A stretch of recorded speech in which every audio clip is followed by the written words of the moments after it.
This is the main event. He's going to talk with us about the potential for using alternative data sources other than the PL 94-171 detailed data that comes from the Census Bureau. And we're going to give him a little bit more time than we usually do for the main event. After that, we're going to have Jeff Weiss and Susan Frederick, Susan from NCSL's DC office, talk about HR 1 / Senate Bill 1, and just give you an update on what might be happening or what might be stalled in that. And then we'll take questions and other things after the fact if we can. So is there anything I need to do before we get going? I don't think so. I think, Kim, I'm going to turn it over to you at this point. All right. Thank you, Wendy. Thank you, everybody. Thanks for coming. Let me share my screen here with everyone and I'll get underway.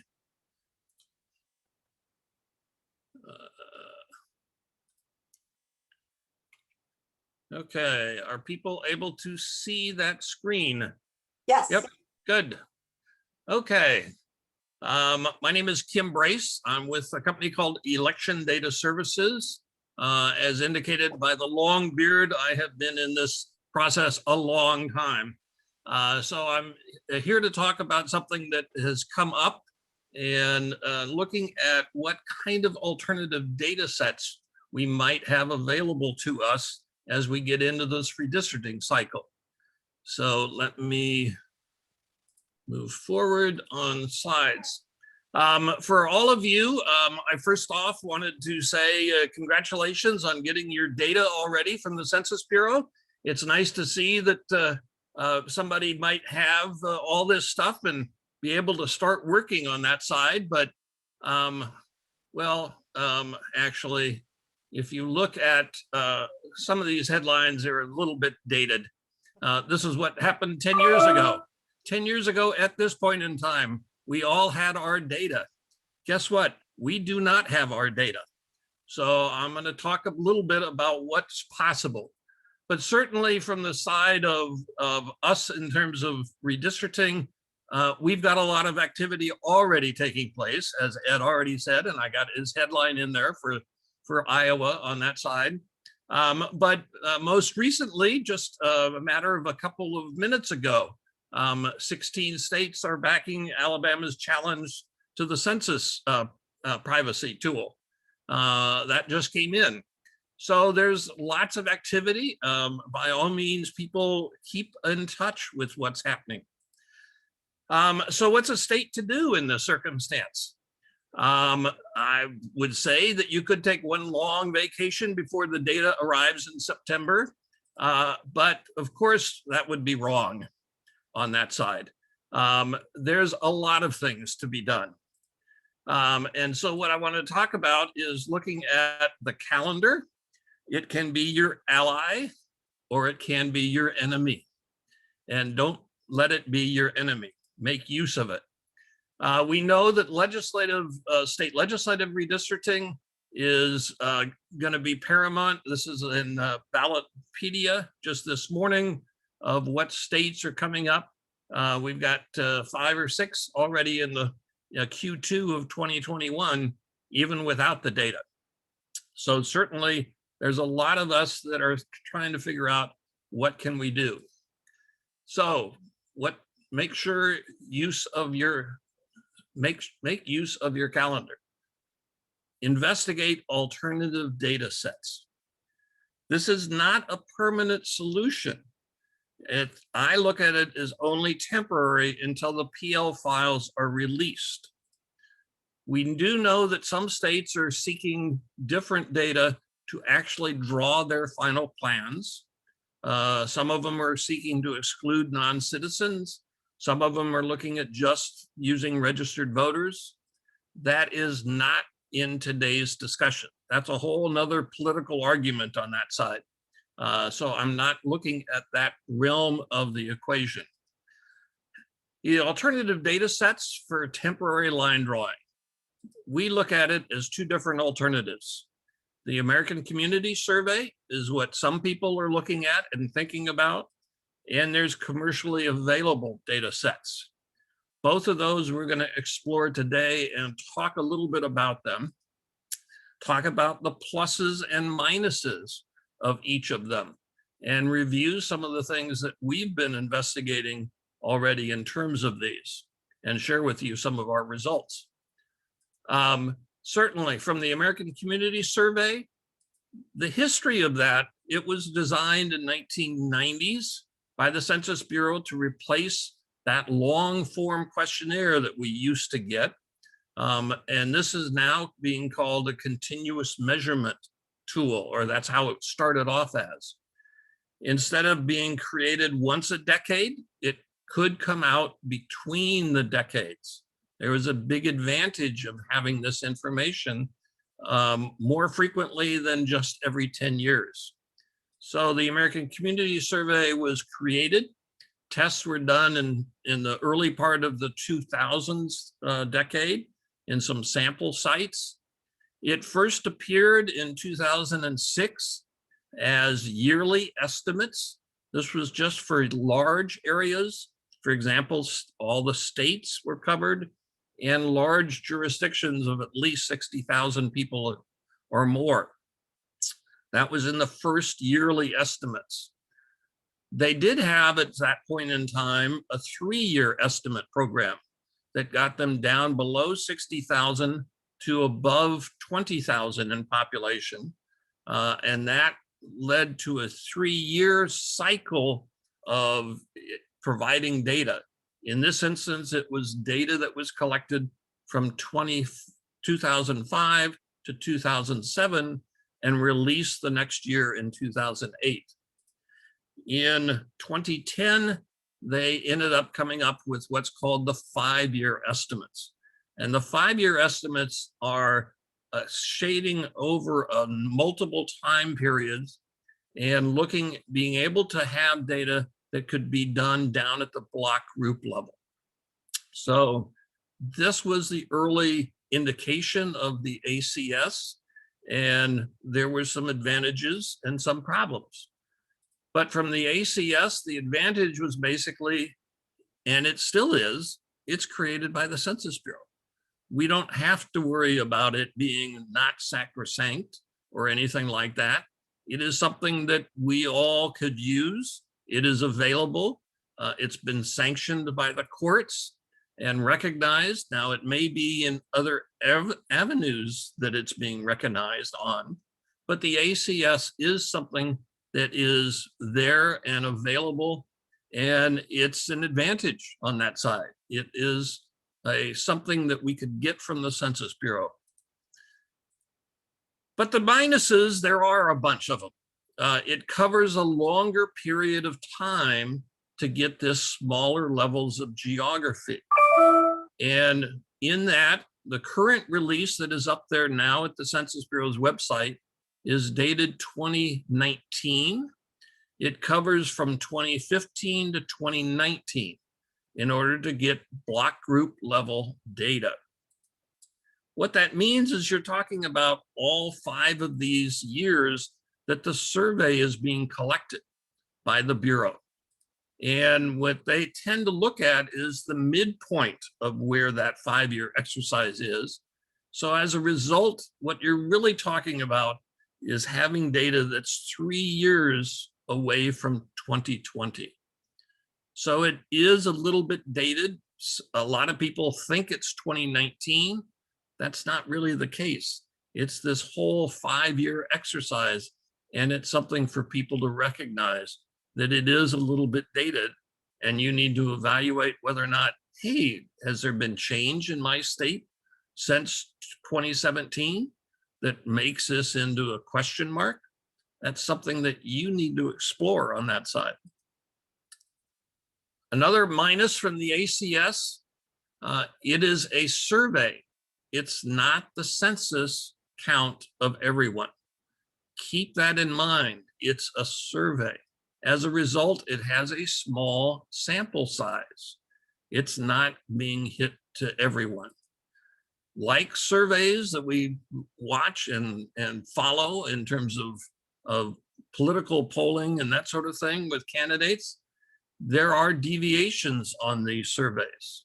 There are plus and minuses of the sample size that there is.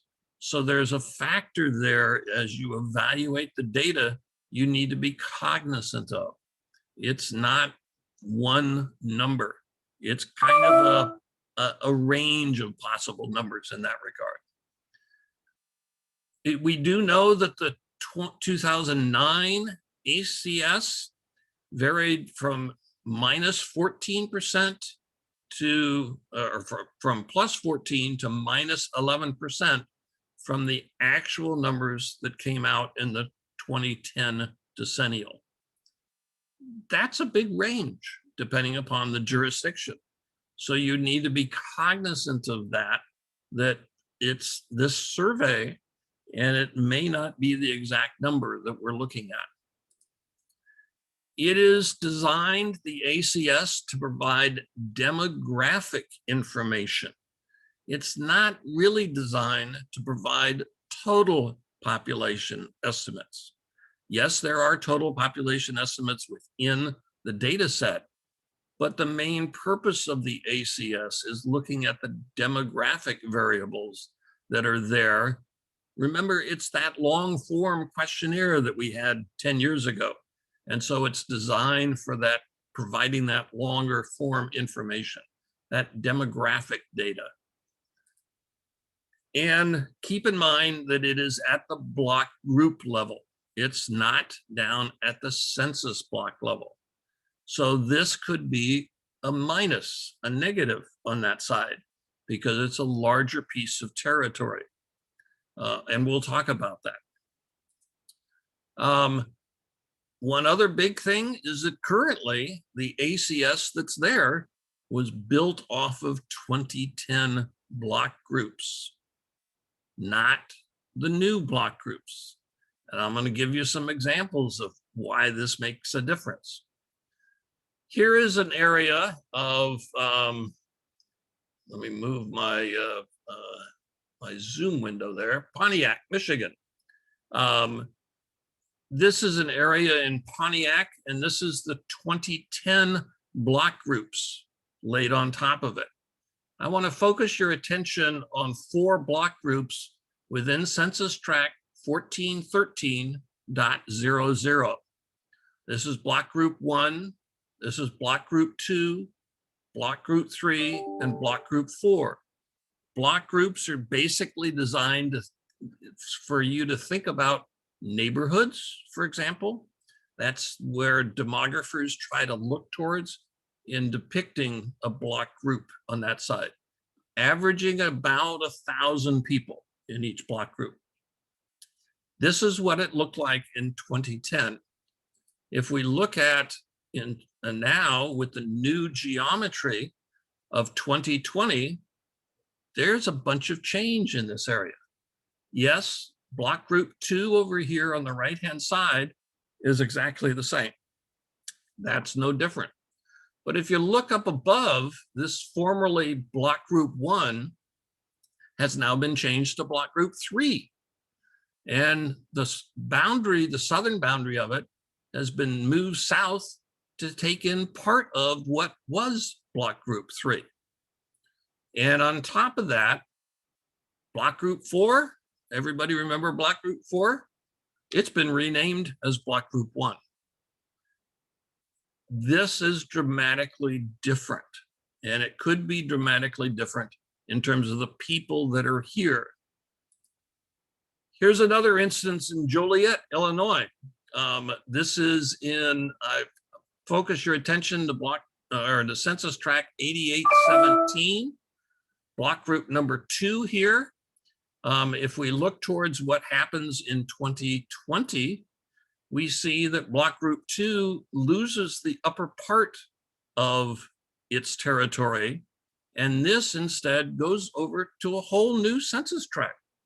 This kind of violates what the census tracts were designed to be, which is something that was built in the 1970s as a way of not changing the outer boundaries of the tract so that you had a continuum to look at over time, over the decades. Look at your data. Here's one that obviously in this part of Illinois, they're violating that and taking people that were in census tract 17 and putting them into census tract 15. This has an impact on the data that you're using, and you might use from the ACS. If you don't know about this circumstance, it will cause you problems on that side. So don't be mistaken by equating block group number 3, its data for 2010, which we have right now, to block group number 3 in the geometry of 2020 Tiger. They are different. They are not equal, as it says here.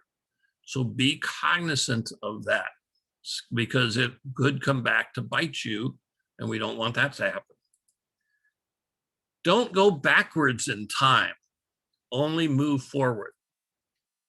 Don't attempt to squeeze 2010 data or 2020 data into your 2010 geometry from your old system, from your old redistricting system. We have time now, and that's what part of my key is, to look towards moving the other way, to move forward, to migrate forward, so that you're looking at and building things off of the 2020 geometry and geographic files that were released a month and a half ago. You should be studying those now. You should see whether or not your tracks, like I did in Illinois or in Michigan, have changed, and your block groups. What does that mean in terms of some of your data? You should be studying that now. There are subtle changes from 2010 to 2020, as we've noted. That also means that if you're trying to bring in a shapefile of your existing district that you created before, it's not going to match up in 2020 land. There may be parts of areas right along the border that you're not getting an even Steven stamp to pull out the data. So you need to be cognizant, if you're going to do this, to try to come up with some kind of initial population data. You may have a bunch of kind of hecticness in terms of that data. So be careful as you're trying to bring the geometry forward. The Bureau has some tools to help, but the thing to keep in mind, it is a true end-to-end circumstance. There are single 2010 blocks that are the same in 2020. It's one and the same. Probably almost 50% of the blocks are this way. But the rest of the blocks fall into either of these 3 other criteria. A single 2010 block could be multiple 2020 blocks.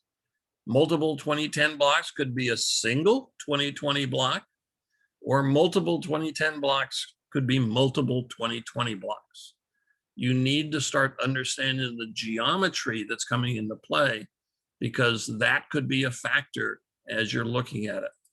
And certainly trying to add 2010 population to 2020 geometry, that's not the easiest thing to do. We have been working on that in a number of our states, and you got to be real careful on it. You need to basically use GIS at its utmost to try to make sure that you're kosher and bringing in the right stuff. So what other alternatives are there? Well, there is commercially available data sets. There's some pluses on that. The main one is that it's current. It is an effort to get data available for 2020. You can get that from several different commercially entities, and you can get current estimates. They're not 3-year-old estimates. They are current estimates. After all, much of this commercial enterprise is designed to help people decide where their next McDonald's is or where their next Burger King is. All of those need demographic and population data for these big companies, and they will pay royally for it. So it is something that is available from that side. It does have total population estimates. It does have racial demographic information attached to it. So it can start giving you some clues on where minority concentrations might be that you need to be cognizant of as you're thinking of how you could create districts. There are some minuses. Indeed, it is available at the block group level. It's not down at the block, but you can take your way of disaggregating the precinct information and use that in the same way to disaggregate the block groups down to the block for use in your redistricting system. So there is a way of at least getting some of that in. And keep in mind, you're only really going to be using this for the next 5-6 months until we get the PL data where we will have block group or block level data on that side. You will be dealing with the commercially available data set. They're still set up on 2010 block groups. So you need to be cognizant of that, even if you're looking at a commercial available data set. It is an expense, but it's not all that expensive. Yes, if you're a private individual or you're a nonprofit group, yeah, it's expensive as anything. But for most states, you can get it for $5,000 to $8,000, depending upon your state. You may have a state data center that may have some of that sort of information. So it is something that you could purchase and utilize to help you decide where you might want to think in terms of drawing. There are things to be cognizant of. We're here looking at parts of an area in Chicago on where there is differences between the ACS and the population that we purchased from Esri on that side. Here's an example, though, that you need to be cognizant of. In this block group 2 down here, the ACS says there's 63 people here. I know that's not the case because, in fact, if you come out of downtown Chicago and you turn left off of the freeway here to go down to Midway Airport, it's a common route that everybody takes, anybody going to the airport. This is an old area that has been bulldozed and is no longer the set of apartments and low-income housing that there was there. ACS still thinks there's 63 people. When I go by there, I don't see 63 homeless people on that side, so I don't know where they came up with those. But there is some differences here that you need to be cognizant of. And what we're seeing in some of this data is that ACS isn't always the most accurate on that side. And so it's something to be cognizant of in your efforts. Here's a comparison in one part of Chicago where the ACS says in this block group 2, there's 301 people. Esri's data set, which they update yearly, now shows 1,273. If you were to go on Google Map and Google Street Map and look at and drive down these streets and look on either side, what you'll find is that the people that are in these buildings that have the rooftops are in fact duplexes. So they've got multiple families in each housing structure. And that's a good reason why you see 4 times the number of people in this block group in this instance. Esri has picked that up from their efforts of monitoring post office and that sort of records and building permits and everything. So their estimates, we think, in looking at the data, are not bad at all. They're in fact a good indication of what's going on. If you take a look at, even if you look at within the census data itself, this is looking at the ACS data against the population estimates. And indeed, you see that the population estimates, that PEP, in the southern part of the state are smaller than the ACS. And the ACS in the collar counties around Chicago are higher than the census estimates. So even within the Census Bureau and two different data sets, you're going to see some differences in that regard. Now, many times, because I do the apportionment calculations and formulas, and yes, I will be very busy in the next 2 weeks, we always get asked the question of, well, how good are the estimates that you're using from the Census Bureau? I happened to find this article from Pew that was done just after the data from 2010 was announced. And Pew's Jeffrey Pizzell looked at the data for each of the states to see that was really not that much difference in 2010 compared to the estimates that the Census Bureau put out. Less than 1% in just about all states. There were only 6 states that had 2% or more, with Arizona having the biggest difference on that side. The real question is now, given COVID and given everything that happened with the Trump administration, will we be close or not? We don't know. We'll have to wait and see. But certainly getting your data now is the way to work and to begin analyzing your population. You want to look at your jurisdictions in your state to see where the populations are, where the changes have been since 2010, to give you a clue on where various minority group concentrations might be. You could start seeing that in data sets now. And you can start calculating district populations and deviations so that you can end up starting to look at where are shifts in districts and where they're needed. For me, in doing the work up in Rhode Island, I told the committee of the state legislature yesterday that indeed in Rhode Island, for 10 years ago, we saw people moving out of Providence and going to South County. This decade, the data shows an opposite shift going on.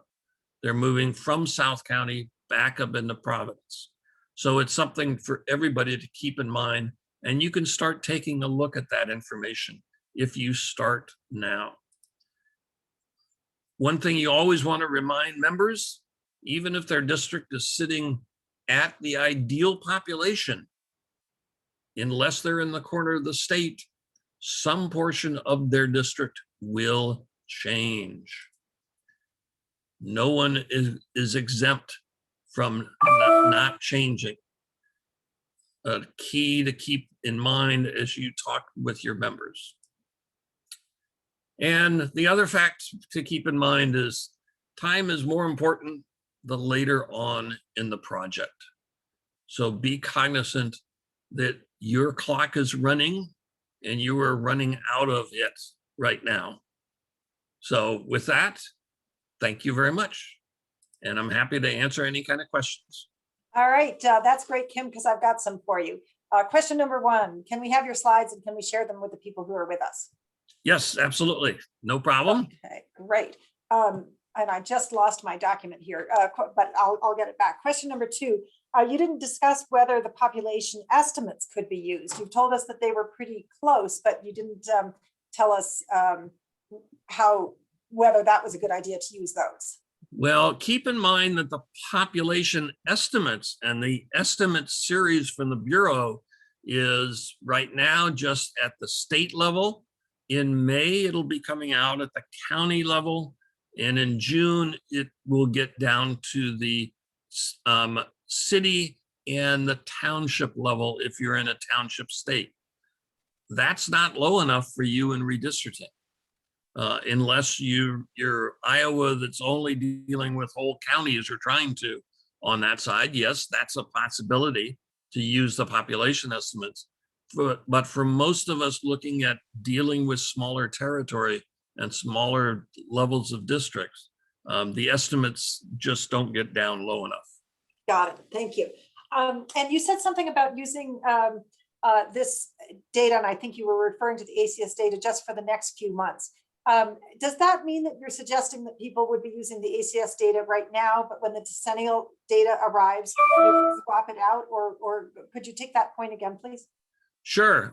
Yes, that is my recommendation. What we're doing is we are using the data right now, be it, and in our instance, we're using both commercially available data set and the ACS. We're looking at them both and using them at both, but we're recognizing that come September, late August, September, when we get the PL file, you're going to need to swap them out so that you're drawing off of the ACS.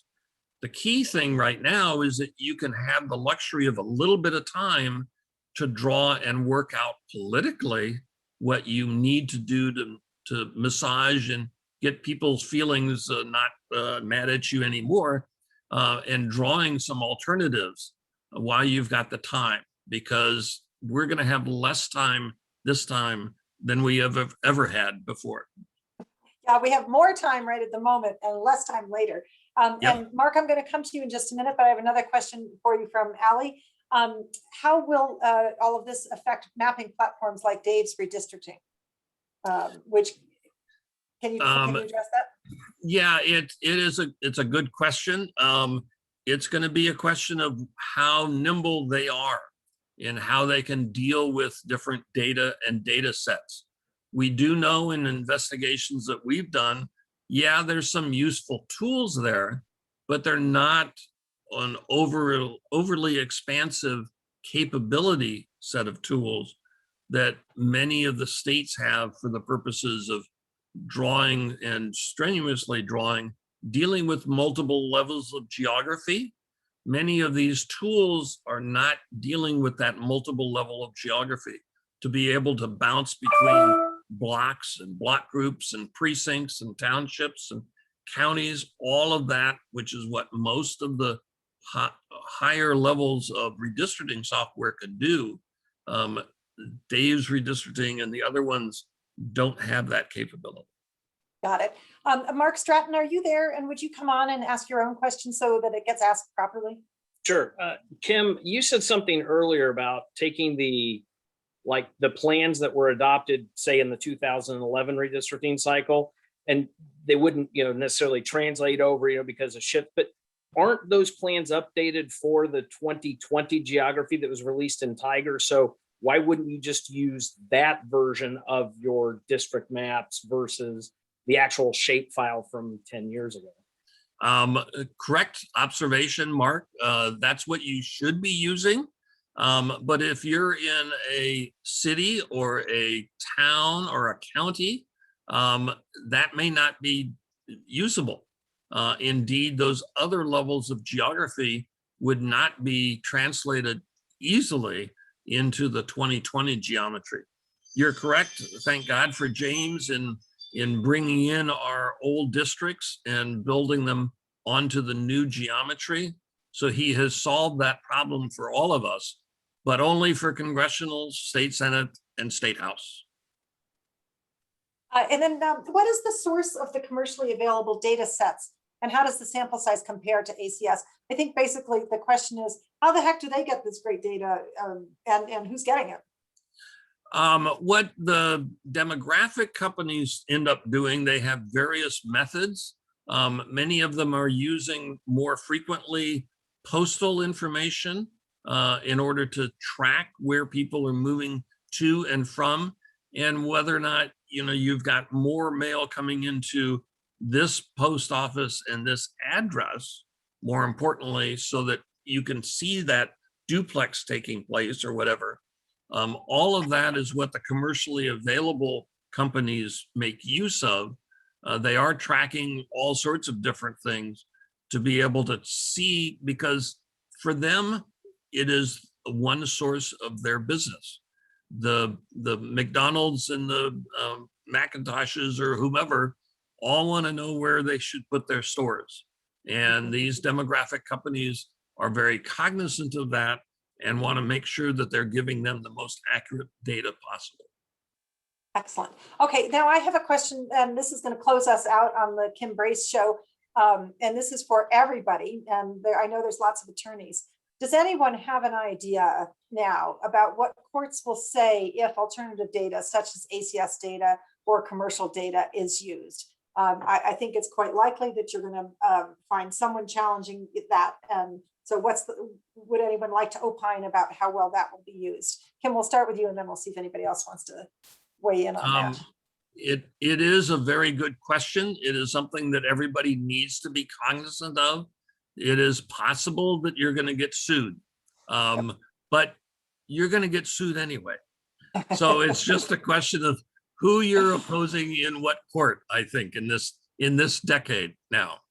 All right, Jeff, if you would answer that question, and then we're going to shift gears. But so let's take this moment to thank you, Kim, very much for bringing these good slides to us and sharing your expertise with us. Well done and well under time. So thank you. Jeff, what do you think about the getting sued question? Having known Kim Brace for over 4 decades and generally always in agreement with him, yes, you might get sued, but as an attorney, I prefer to advise clients to avoid court and do the right thing. And I would just go back and recommend to everybody the 1960s case of Burns versus Richardson, where Hawaii was permitted to use a different census database, or a different database for redistricting, because it rationally and objectively lined up comparably with the census data itself. If you try to use a different census database, such as the ACS, that does not line up, as Kim himself explained to us, you are going to bear the heavier burden of proof and waste an awful lot of taxpayer money defending your plan in a highly likely losable case. Great. Okay, so with that, I'd like to bring Susan Frederick